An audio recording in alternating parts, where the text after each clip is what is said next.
So friends, we'll talk about the relationship between anthropology and history. What is anthropology? It is the study of or science of study of, जैसे मर्जी combination करके study of biological as well as social cultural evolution and variation.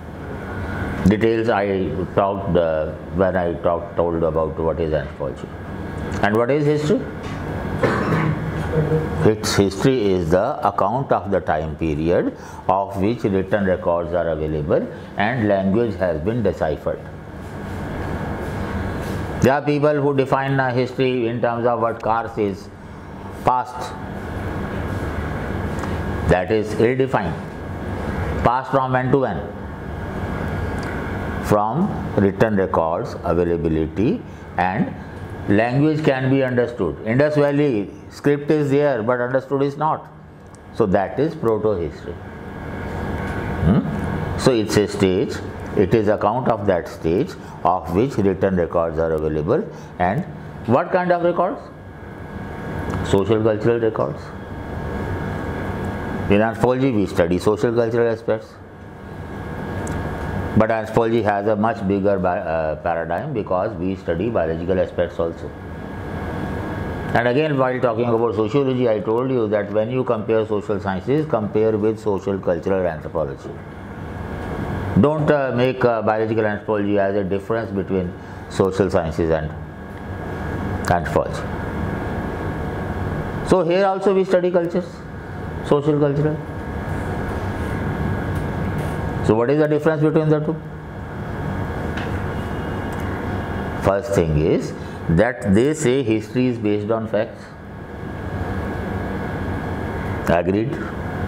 If it is based on facts, then why we have debates? Why we have leftists, rightists, nationalists, subaltern? And all of them, they argue being selective in terms of facts.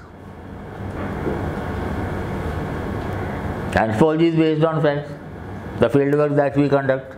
Say for example, I studied Bhotias, and whatever I did, all those who quote me, they would be writing VAID'S 1978, 79, whatever it is. Nobody is going there to find out whatever I studied, whether it is true or not. Means it will depend on my honesty. Same way, history also depends on the honesty of the history writer.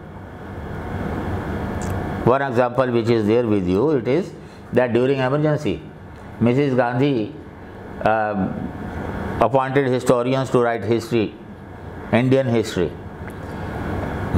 And they put it in a time capsule and they buried in Red Fort with a Shillalekh that if Indians they dig it out after 100 years, they'll find what we were 100 years ago.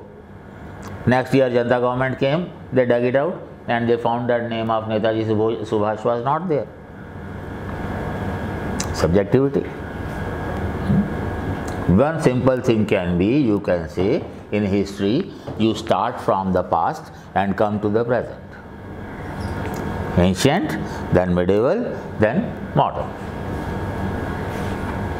In anthropology, we study the present and try to look into the past. Another way to look is that time is an ongoing process. What will you call present and what will you call past? What is present today will become past tomorrow.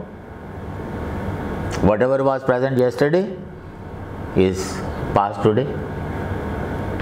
If you combine both these things, then history is upside down anthropology or anthropology is upside down history. Where to put a line between the two? In history, when they study, if you talk about a history of 6-7 decades ago, it was a political history. History of emperors and kings, and it was a political history. And then it started social history, cultural history, economic history, religious history, and all these aspects you have been studying in anthropology from much earlier. And you can clearly say that history borrowed from anthropology. But then when we study present with respect to past, because the kind of societies we study, they do not have any literary traditions. So whatever is available to us in terms of history, we borrow from them. This give and take continues. Just one striking difference you can say between the two: participant observation. In sociology discussion, I told you they rely on schedules and questionnaires and interviews.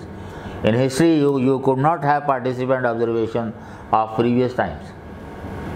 You have to rely on secondary sources. Anthropology created participant observation unique, that helps to reach the truth. We do take the help of secondary sources wherever is need, but we rely on participant observation. But in history, in the contemporary history writing, they are taking the help of participant observation as well. Like Vipin Chandra, what he has written after 1947, he has taken the help of participant observation. The issue is that we used to compare between different disciplines long back. Today we don't. This is good or this is bad. Today what we follow, we call it international interdisciplinary approach. Scientists from different disciplines and from across different countries, they exchange their knowledge, their expertise. We try to bring different disciplines on a common platform, and we want different disciplines to benefit from each other. These comparisons, these are outdated, we don't have anymore.